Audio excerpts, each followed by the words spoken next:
This episode is brought to you by Progressive Insurance. Do you ever find yourself playing the budgeting game? Well, with a Name Your Price tool from Progressive, you can find options that fit your budget and potentially lower your bills. Try it at Progressive.com.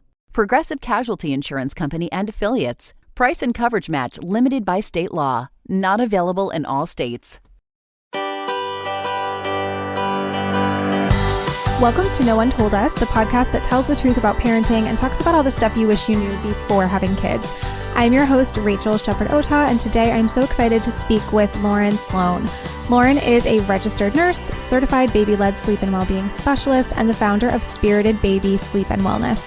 She's also, most importantly, a mom to 3 neurodivergent boys, and her work is shaped by both her professional background and her personal journey through the world of sensory needs, sleep challenges, and developmental differences. Today, we're going to speak with Lauren all about neurodivergence, autism, sleep, and her experience as a mom. I'm so excited. This is a topic that I am so passionate about, and I'm really excited to dive in. So thank you so much, Lauren, for being here. Yes, thank you for having me. I'm so excited to get to talk to you about all of this and dive into it. Me too. Okay, so just for context for our listeners who might not already know you or follow you, how old are your kids? We have 17, 14, and 3.5. Amazing. Okay, so quite an age gap in there. So you've kind of like gone through it all once and then not started over, but like had a big break in there, huh? Yeah. It's been interesting to see because 17 years ago, a lot of things were very different. So Right. we have gotten to see sort of the progression in how sort of neurodivergence has been looked at and just the things that we've learned over time and things that maybe weren't so great to do. And we know a lot more now. So yeah. Yes. It's like 2 different worlds. That was kind of what I was going to think about, because even when I was teaching special ed, or I guess not so much when I was teaching, that wasn't so long ago, but when I was like in undergrad, things that we learned and things that were common practice are, you know, a lot of that has shifted now. And that was only a little over a decade ago. So yeah, it's interesting. And I'm excited for people to hear more about your personal journey, but also just how you support clients. So many parents come to me, and I'm sure to you as well, and they don't necessarily have a diagnosis yet. They just have maybe like a feeling that something is off or that something just feels really hard and they're not sure why. So I would love to kind of speak to those parents too, kind of before diagnoses come up. So we'll get into all of that. I would love to first kind of just hear about your personal experience with this. I know you have 3 boys that are neurodivergent. So what does that look like for your family, and how did those diagnoses come to be? Like, what were kind of the first signs that you saw that you were like, oh, I think I want to maybe get this looked at or checked out? Yeah, very different. So my oldest 2, I was not around for like their infancy, and I met them in 2019. So they were 10, I think 8 and 11 when I was first introduced to them. So I sort of missed that diagnostic period for our oldest. And then our middle son started getting some of his diagnoses much later. And that is just a testament to like how some of these things can represent and how each of our children are so different. And the things like their sensory needs and their nervous systems and things like that are 100% unique, even though they are all genetically related. They are very different. And so their diagnosis process was also very different. But for my youngest, who I had in 2021, he, cried all the time. I couldn't put him down. He wouldn't sleep, from day one. And I think you and I have kind of talked about this in the hub. So I'll put a little shameless plug in for you in the hub. I love it in the hub. But a big thing for him was this gaze aversion that I noticed immediately, the day he was born, and just really overstimulated by my voice or someone trying to talk to him. He didn't want you in his face. And it's kind of odd for me now to see babies that study faces, and it's just kind of foreign to me because that was not the case for us. So a lot of those things were going on, and sort of what led me here was we were in a very privileged position. My husband is a physician. I was a nurse. I worked with a lot of the doctors who cared for me while I was pregnant and postpartum. And so I felt like we were getting the best advice, and we just really weren't. There's just a lot of physicians aren't trained in sleep or some of what that expectation should be, especially like in that fourth trimester, and what is considered normal and what isn't. So we just didn't really get the support that we needed, even though we were in a really privileged position. And so a lot of times when I'm working with clients, I see that they're not in that position of privilege, and it is 10 times as hard for them. And a lot of people are told to sort of watch and wait. And I'm going off on a tangent. You're going to have to pull me back in. No, here. that's okay. You're good. But, there are resources available, and you don't have to have a diagnosis for those sort of things. But that is what we were experiencing. And I was just being told, be more consistent, sleep train him from very young age, before 3 months, sleep train him, put him down, teach him what drowsy but awake is. And I just, he cried. I couldn't put him down, not for sleep, not for anything. I couldn't put him down. And a lot of that, I had just no idea that this was sensory processing differences and things like that. And my husband, who did have experience with his other 2 children in infancy, also had no idea what was going on, because his other children, who are also neurodivergent, presented as dream babies, right? The never crying, sleeping 12 hours overnight, having to wake them to feed. And so a lot of what I share with parents is that frequency and intensity piece, and how different it can be. And that a lot of the signs that you see, especially under a year, are also signs of a developing brain and a developing nervous system. And so you really have to hone in on that frequency intensity on both sides. So is your baby doing something always and really intensely, or are they doing something that you would expect them to do never and with no intensity? Because both of those things are important to look at. Right. I think that's such a good point. And I love that you keep talking about how every experience with all of your kids has been so different. Because I think that's one really big misconception, that neurodivergent kids are all the same. They're totally different than neurotypical kids. But with neurotypical kids, there's also so much variation and so many differences. Yes. And it's the same with neurodivergent kids. So there's not one stereotypical look or behavior or sign. It's a lot more complex and deep than that. So I'm glad that you mentioned that. In general, though, do you find working with clients that there are some common traits or common experiences that they have with their infants or with their toddlers? Yeah, so I do, but I also think that speaks to my population. So it's a biased sample. Totally. But so a lot of parents are experiencing what I am. People aren't coming to me if their baby's sleeping 12 hours overnight. Right, of course. So I don't get. I do get that in my comments and in my messages. A lot of parents really want me to speak hey, my baby got this diagnosis at 12 months or 14 months, really young, and they slept through the night. But what I see in practice is more inconsolable crying. And a lot of that is due to some of the sleep red flags, which occur in higher instances in autistic children. So this inconsolable crying, reflux, a lot of that. But sensory and nervous system. So just really sensitive to the environment around them, and tactile sensitivities and those kinds of things. So they just present as a really dysregulated baby, and that can be really difficult. It can be impossible to figure out because your baby can't tell you. Even your it's really hard to put words to a sensory sensitivity. Even as an adult, I've done some work. I know you're friends with Natalie, and she's given me a lot of language to even kind of name my own sensitivities. And before her, I couldn't do that. So we expect toddlers to be able to do that. And it's just really difficult to navigate some of that.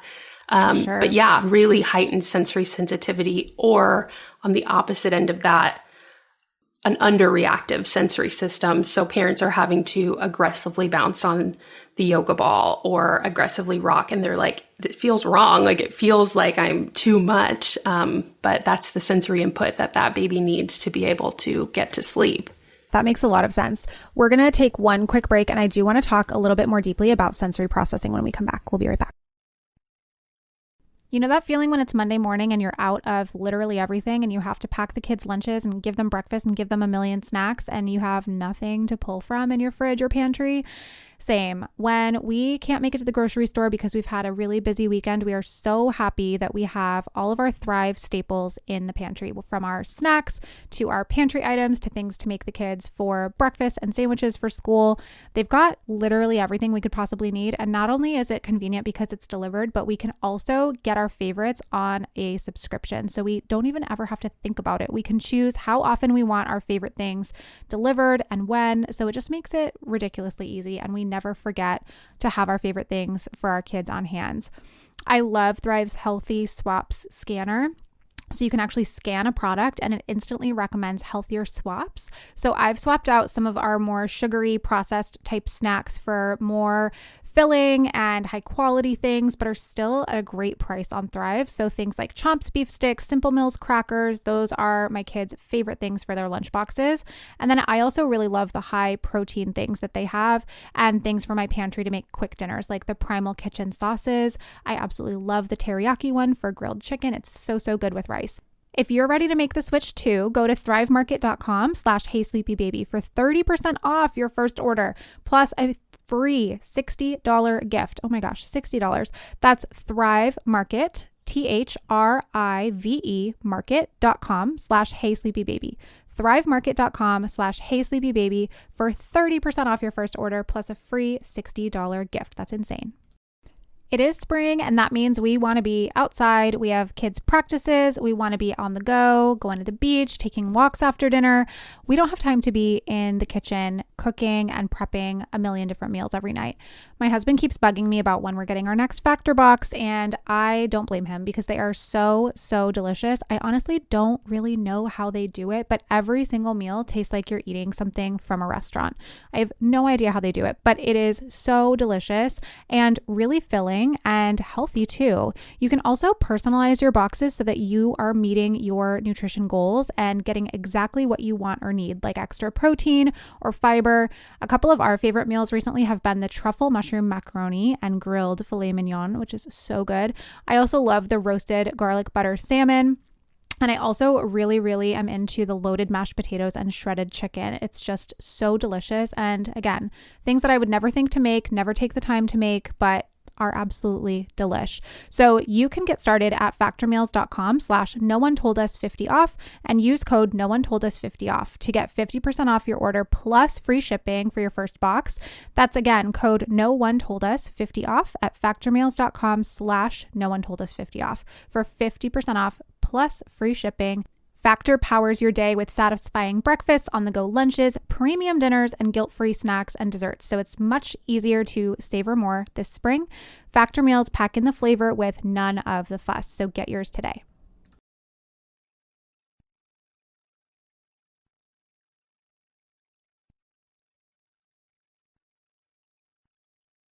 Okay, so let's talk about sensory processing. You mentioned it a little bit before the break, but this is such a huge piece. I talk about this all the time as well. Sensory and temperament is such a huge untapped piece of the baby sleep puzzle and world, and not enough people are talking about it. So in your opinion, in your own words, like how do you think sensory needs influence sleep? So I think sensory is like the secret component to sleep. Like I think it is the thing. And obviously there are some other things that we can tweak and we can focus on. But understanding your baby's unique sensory profile and putting them on, like a rich sensory diet throughout the whole day, can really impact naps and nighttime sleep. And that can be really difficult to kind of process through when we're talking about, we're doing something at 9 a.m. that's going to impact our sleep tonight at 7:30 p.m. But when we're meeting those sensory needs during the day, there's less of that sensory need during the night. But it can significantly impact sleep in both ways, overstimulation and understimulation, especially when we're talking about like fighting naps or the inability to just like down-regulate into a state that allows for sleep. I agree with you. I do think it's like that secret sauce or that missing piece that a lot of times parents will tell me, like after taking my temperament workshop or something, or just seeing a post that I do, and they'll say, oh my gosh, we tried like more sensory and they slept through the night for the first time. Or like they got their first long stretch ever. And I'm just always so excited to hear that, because it's like quote unquote easy. Like it's a pretty simple thing to incorporate once you know how to do it and know what it is. It's not anything that's too crazy, but it can make a huge difference. What about more intense? So like a lot of neurodivergent children need, like you said, the aggressive bouncing. They need really intense sensory input. Sometimes that looks like stimming at night. Sometimes that might look like banging their heads or things that just seem, I don't know. I think a lot of parents get like worried about things like that. Yeah. What can you tell us about those types of behaviors and sensory stimulation? Okay. So stimming is a self-regulatory behavior. So when we're talking about stimming, when you're doing research online, you'll find that there is a lot of information out there about reducing stimming or stopping stimming. And we really only want to do that if it's unsafe. And the trick there really is to figure out what sensory need is that stimming behavior meeting. And we can offer that in safer ways if it's unsafe, or we can offer that in more helpful ways if it's at night, because there's an entire sleep disorder that is related to this repetitive movement disorder that keeps children from sleeping. So we want to figure out what that sensory piece is that they're seeking through stimming, and can we offer it in a more intense way for them that gets them to that state of regulation, or can we get to the bottom of what is overstimulating them that's causing them to need to stim, that's keeping them awake. Right. I don't know. Does that answer the question? Yes. That totally answers the question. And I was also just going to give a little plug for working with an OT. Like if you just have no clue what any of that is or what it looks like or how to help, an OT can really be so helpful, an occupational therapist. Similarly, I think a lot of parents see behaviors like that and they think, oh, my child's just playing me, or like, oh, they're just doing this it's like a behavior thing. What are some signs, I guess, that you would look for or tell a parent to look for to differentiate between a true sensory need or a neurodivergent brain where like they really do just need a longer time to fall asleep, or they do just need this certain thing to be able to fall asleep, and it's not behavioral? Yeah. So I think the key piece there is determining what the sensory need is. And when you offer the sensory need, does that go away? And if it doesn't, then you might be looking at some like separation anxiety, or maybe they're needing more connection.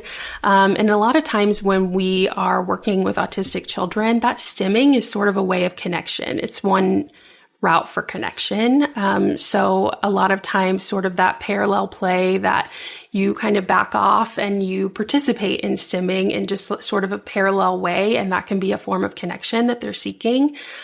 So either way, I wouldn't call it behavioral or playing you. They're seeking connection or they're seeking to regulate. But I think you can determine which one it is if you have figured out and you are providing that sensory input that they're needing to downregulate, and that stimming sort of decreases, then it was sensory related. And if it doesn't, then it was probably more connection related. Right. I do hate when people act like it's like a manipulative tactic, or like they're like this master planner. It's like at 2.5, they're like not exactly thinking that way. It is helpful to hear that delineation between maybe it's more sensory, maybe it's more connection focused, or more of like not behavioral in a bad way, but like a learned behavior. Yeah. You're in this like dynamic or this power struggle or something, and something with the relationship or the routine might need to change. Yes, exactly. Yeah. So kind of on that same topic, what are some other ways that neurodivergent kids might differ from neurotypical kids when it comes to things like bedtime or overnight sleep? Do you see a lot of differences? I know you mentioned like they might need really intense movement. Do you also find that there's a difference in their sleep quality or the amount of sleep they need overall, things like that? Yeah. So I could go off on it. This is really complex, so I could go off for a while here. Please, go ahead. Go for it. So when we're talking about like sleep architecture in general, so we know around 4 to 6 months, babies are shifting into that more adult, like the non-REM and REM sleep. So they have the 3 stages and then the non-REM sleep. And in some autistic individuals, not all because they're all different, but in some, we see a lot less time in 3. So this deep stage of sleep, there's less time in that, and more time in lighter stages of sleep. So when we're talking about like the first stage, that in one stage, that's like you're drowsy drifting into sleep, and more time into that. So we're seeing, like prolonged sleep latency. So it's taking them longer to fall asleep, and then they're hanging out in that stage of sleep for longer. So we are seeing, false starts a lot of times. And then they're having shorter time in each phase. So, and as you're going in between each phase, you are more likely to wake, and they have this decreased sensory gating. So as they are arousing lightly in their sleep, they are more likely to wake. So we're seeing longer sleep latency. We're seeing false starts. We're seeing more frequent night wakings.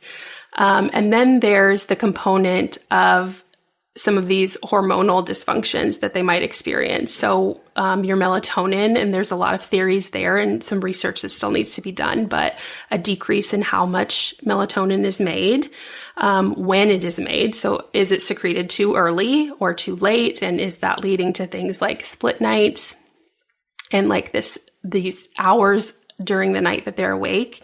And then cortisol, so higher cortisol levels at night, which can impact sleep. So all of that, we're seeing a lot more night wakings and all of those sort of nighttime like trouble issues that happen. We see them more frequently. Yeah, it's so hard because a lot of what you're mentioning is also just what parents of any child might go through, like during a certain developmental stage, or they just happen to have a baby who's not sleeping very well for whatever reason. How do you parse out those things? Yes, there's the overnight stuff, but then if there's no symptoms or nothing really going on, no cause for concern during the day, is it more likely that it's just like some other sleep disturbance? Or like, how do you help parents kind of tease through all of that? Yeah. So I've actually anecdotally very rarely seen anyone that has a true sleep disorder. So a lot of times what we're seeing is they need more sensory support during the day, or the timing is off. And I think the timing piece is really important because it can really get parents of neurodivergent children in this like snowball of problems, because oftentimes we're seeing that they have a much lower sleep need or a much higher sleep need. Like they're very rarely like right in that sweet spot in the middle. And so you may have a baby with a 9-hour sleep need that you're trying to get to sleep for 15 hours a day. And that is frustrating for baby and dysregulating for baby. And on the opposite end of that, you're seeing babies that are really overstimulated and really sensitive to being overtired and actually need more sleep. And so you sort of have to find the sweet spot and kind of determine, can we eliminate some of these by making small changes? And if we can't, then are we looking at like some true like circadian rhythm sleep-wake disorder, or are we looking at true insomnia? And sometimes that's the case, but more often it is typically, timing or sensory or nervous system. And so I think ruling that out can take time and it can be tricky. But I mean, that's the only way to really determine, like, is this what's going on, or is it some other external factor or sensory? Yes. And that's why I talk so much about red flags. And I know you do too, because a lot of times parents will be experiencing the things that you described, like taking a long time to fall asleep or lots of night wakings, but there's really not a lot of other symptoms. But then when there are other symptoms like choking or gasping for breath, or pauses in breath, or snoring, or really restless or painful legs, like all of these things that could point to maybe something else, like an iron or ferritin deficiency, or, obstructive sleep apnea, all of those things that are, again, a little bit more common in the autistic population, right? So it's a lot. It's why I'm so glad people like you exist. Yes, it's definitely a lot to sift through. It is. And again, like, our pediatricians do their absolute best, but they only have so much time with us. They only have so much knowledge on sleep in particular. So it can be really hard to find that support. You also mentioned something that I want to come back to right when we come back from the break, which is this idea of sleep needs and how harmful things like prescribed sleep schedules can be. So we're going to be right back and talk a little bit about that myth. This episode is brought to you by Chevy Silverado. When it's time for you to ditch the blacktop and head off-road, do it in a truck that says no to nothing. The Chevy Silverado Trail Boss. Get the rugged capability of its Z71 suspension and 2-inch factory lift. Plus, impressive torque and towing capacity thanks to an available Duramax 3-liter turbo diesel engine. Where other trucks call it quits, you'll just be getting started. Visit Chevy.com to learn more. This episode is brought to you by Max, presenting HBO original comedy special, Brett Goldstein, The Second Best Night of Your Life. Emmy-winning actor, writer, and comedian Brett Goldstein brings his irresistible charm and quick wit stateside for his first ever HBO stand-up special. Goldstein sheds his testy Roy Kent facade to share his hilarious insights on love, sex, masculinity, and more. Brett Goldstein, The Second Best Night of Your Life. Now streaming exclusively on Max.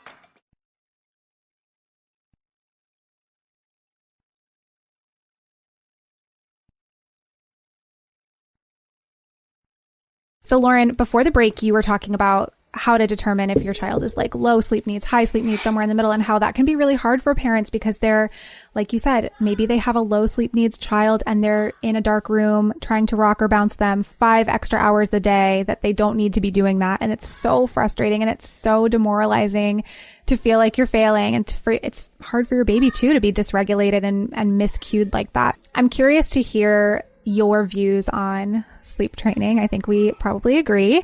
But even before we talk maybe about full sleep training, like how are things like schedules, wake windows, maybe not so helpful, especially if a parent has a child that is neurodivergent? Yeah.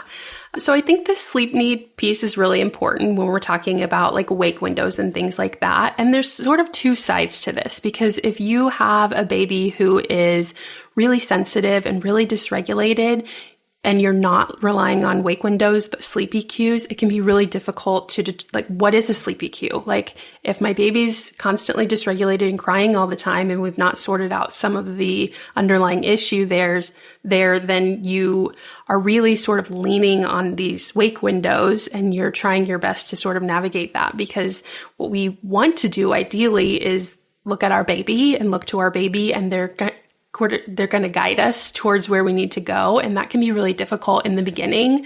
Like, I get a lot of questions about like the 2, 3, 4 specifically wake window. I think it's just an easy one that's out there, and a lot of people talk about that. But in some of the ways that those can, like, that one is really easy to explain. So that wake window is working for a baby who has a 15-hour, 24-hour sleep need, and their wake window needs are 2 hours, 3 hours, 4 hours. And like, that really is the only baby that's working for. And so when I point that out to parents, they're like, oh, like it's just not something that they're sleep deprived and they're just trying to do what works. So, right. And a lot of times what we see, or what I see, is that the wake window differences can really be quite significant. So maybe baby wants a 1 hour first wake window. So like a child that's on just a 1 nap schedule. So maybe they want like a 1 or 2 hour first wake window, which is out of range of what you would normally see. And then they want like an 8 hour second wake window. And sometimes I see the wake windows flip. So typically they widen, but sometimes they've just had all this night sleep and they have all these sensory needs. And so they want a 6 hour first wake window, and they're exhausted and they want a 2 hour set. So you really just have to sort of sift through some of that. And it can be really difficult to figure that out. And once you do, it is like this magic puzzle that you've just put together. But it can be really difficult to sort out and really frustrating for parents. And on top of the frustration that they're experiencing, baby is more likely to pick up on that frustration. And so it sort of snowballs when we're dealing with, set schedules and wake windows and that kind of thing. What about bedtime routines? Like you hear or you see on social media all the time, like bath, book, bed, bath book bottle, whatever it is, and you see these ideas of like, oh, this is the right way to do it. This is a perfect bedtime routine. What about bedtime routines? Like, what can you tell parents who have a child with different needs about being flexible with that? Everything you said, I tell them not to do. So so autistic children can really sometimes struggle with transitions, and bath is a really transition heavy time. So like you're clothed, then you're not clothed, you're dry, then you're wet. And like, it's like a lot of, I don't want to get in the bath. But then once you get in the bath, you're like, I don't want to get out of the bath. Like it's just a lot of transitions.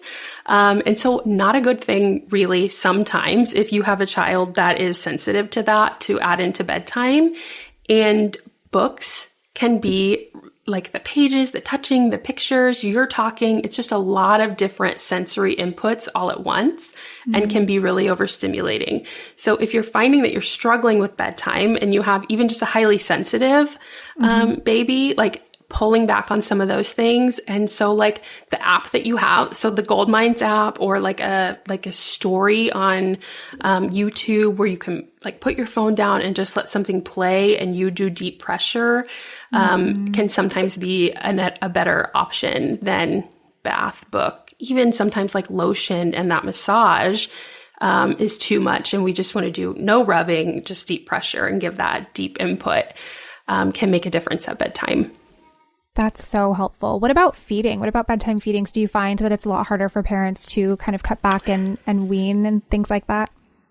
So yes and no. So in my experience, I have a really like oral like he just loves like oral input, and I assumed that we just would not wean for a really long time. It was something he relied heavy on, and then he just on August 9th last year nursed for the last time and then never nursed again.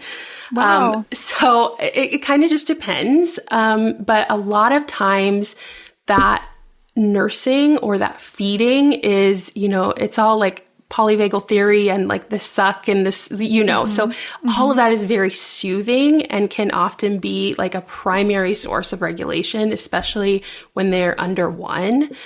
So that can be pretty complex if you're trying to move away from doing some of those things. But some things you can do, like if baby is old enough for purees or like a smoothie, is like a thicker smoothie through a narrow straw. And that's giving that input that they're seeking. So you can add that into bedtime, or things like lemons, pickles, green olives. So that tangy, sour flavor. So you're still giving them that input. If you're looking to like decrease feedings, sometimes those things can be, because it can be really difficult. Like they're really heavily reliant on that input sometimes, but some of those things can help. Well, like you said, and also adding in those things before you take away the nursing can be really, really helpful too. And like adding in extra deep pressure, adding in extra time for winding down. I mean, my third, we're weaning her right now and she's neurotypical, I think, but she has been it's been taking her a long time to fall asleep without nursing, as is expected. I was kind of wishing like, oh, we should have added in some other stuff first, but Yeah. What can you do? Yes, for sure. And so that is always, and you do too. I see it on your page often, like always adding in before you're taking away, and like not just adding in like the day before, but like really making it part of your routine. So maybe even like 3 or 4 weeks before you start slowly moving back from whatever it is that you're getting rid of, whether it be nursing or aggressive bouncing on a ball. But And I think that's part of, not the key, but it's a really helpful thing to remember, especially with kids who are neurodivergent, autistic. They, like you said, they struggle with transitions. They need things to be really gradual, slow sometimes, and for there to be plenty of like warning and lead up. Do you find it's really helpful once kids are old enough to incorporate things like visuals and schedules? What about like rewards charts, things like that? I know things like that have a lot of a lot of opinions, but I'm curious what your thoughts are. So my thoughts are sort of shaped by my children's needs and what I have seen in practice. And for all 3 of mine, even though they are very different, the rewards thing is activating. And sort of, and I'm not saying it's like, I don't want to get canceled, but it sort of brings, it offers the opportunity for feelings of shame when around bedtime. Like it's really not, like it's not the connection that we want. It's not I don't like that intrinsic motivate. Like it's just kind of, it's very activating. And my older kids kind of experience this in school, and they're old enough now, like my 17-year-old, like, and he is in higher support classes. But when there's like a sticker chart or something he has to earn, and that is in front of other people, and it just is really activating for his nervous system. And you can tell when he comes home that something like that occurred during the day. So we try to stay away from them. But what was the other part of that question? Because there are other... like visuals and stuff like that. Yes.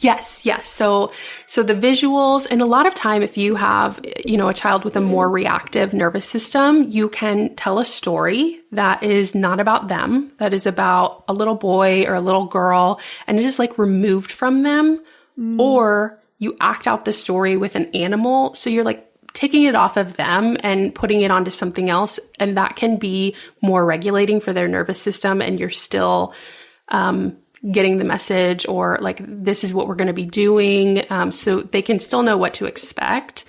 Or you can talk about it during the day, like during a preferred activity. So like swinging, a lot of times when I'm outside swinging my 3-year-old, I just talk, and he's not looking at me or doesn't even appear to be paying attention to me.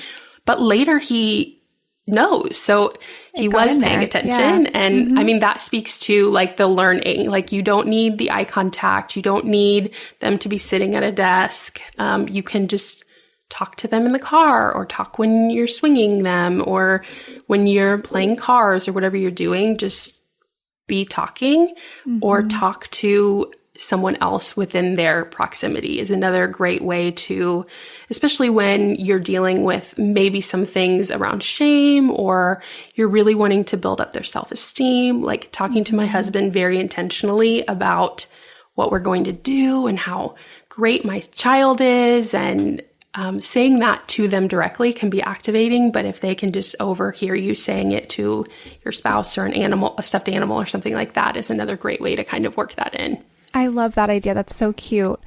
So the last thing that I want to ask you about is sleep training.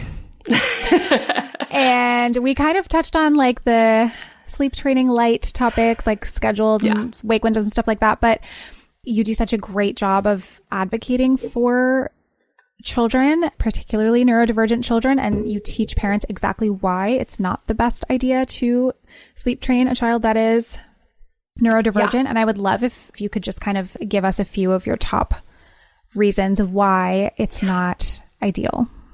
So I was going to sleep train. When I was pregnant and I was doing the research, I was taking the parenting courses, I didn't have the perspective that I have now, and it has dramatically shifted, especially since I have gotten more and more feedback in my messages and with the families that I've worked with. And there are just some like genuine risks that aren't really discussed when you go to your pediatrician's office and they're like, oh, they're 4 months now, you can sleep train. Right. But there are things that you can't rule out. So like you're really not able to tell with any kind of certainty that a 4-month-old isn't neurodivergent, or that they don't have sensory processing differences. And there are some higher instances of like metabolic disorders, or some true near misses that occur. And many families have shared these with me in my messages, like related to metabolic disorders and like glucose dropping and some seizures and some stuff like that. That is really scary. Yeah. And I don't like, my intent is not to fearmonger, but I just think like we need to be honest, that when we're advising parents to do something, even if it's, a 30-minute timed check-in, things can happen during that time that can be riskier, and you can't truly rule out some of those things until really they're outside of the age range that you would want, or you would sleep train. And so if you can't rule out things that make it 100% safe, then you need to say that so that parents can make an informed decision. So like, it's not my job to say that parents shouldn't, but let's be honest and say, you could take this route, but there are things that we can't necessarily rule out that would be a contraindication to this. Yeah, what you said is so true, that there's a difference between fear mongering and saying there are some risks here, and just being very upfront and honest about that. And parents can do with that information what they want, but to not mention it seems dishonest and frankly dangerous in certain instances. Yeah, I'm really glad that you talk about that. And if people are looking for more like nuance and detail about this, you have tons of great posts on your Instagram about this very topic.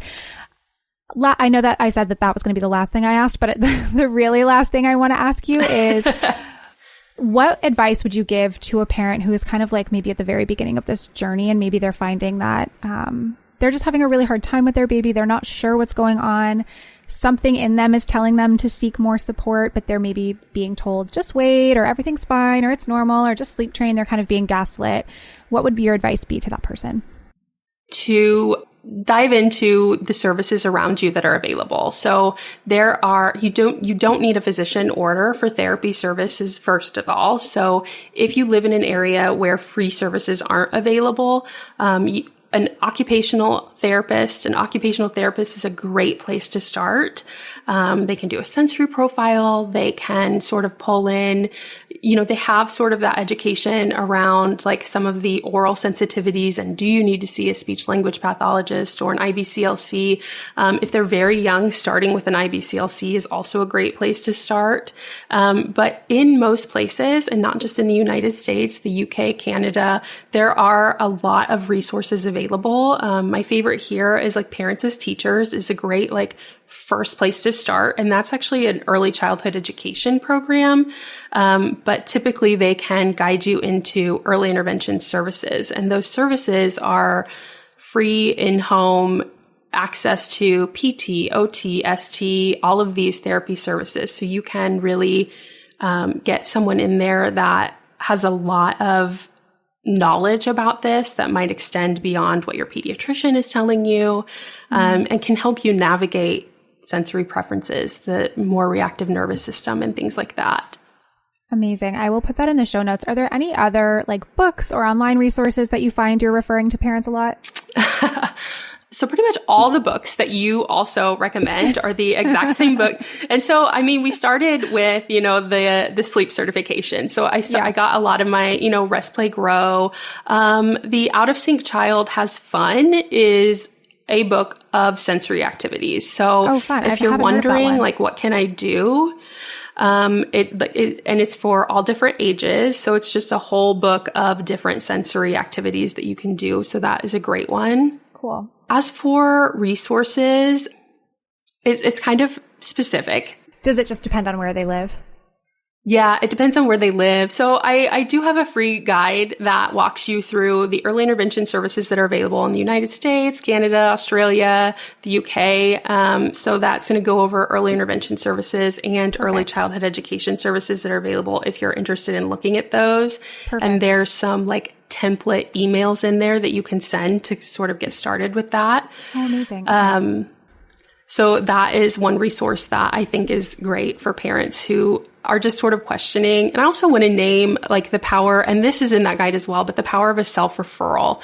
So if you feel like something is going on and you're not getting any ground with your physician, look into what you're concerned about and figure out if self-referral is something that you can do, because a lot of places will allow you to do a self-referral even to a specialist, and that is kind of dependent on your insurances too. But I feel like a lot of parents feel like they're stuck, and there are other options. That's great. I will put all of that in the show notes. This has been so great and so helpful. I know that so many parents listening are going to feel really validated and heard, and hopefully have some actionable tips that they can try from you. So I really, really appreciate you taking the time. What is the best way for people to find you, to connect with you, to work with you? I'm on Instagram at Spirited Baby Sleep, or they can find me online at spiritedbabysleep.com. Thank you so much, Lauren. Have a great rest of your day. Thank you so much for having me. It was so good to chat with you.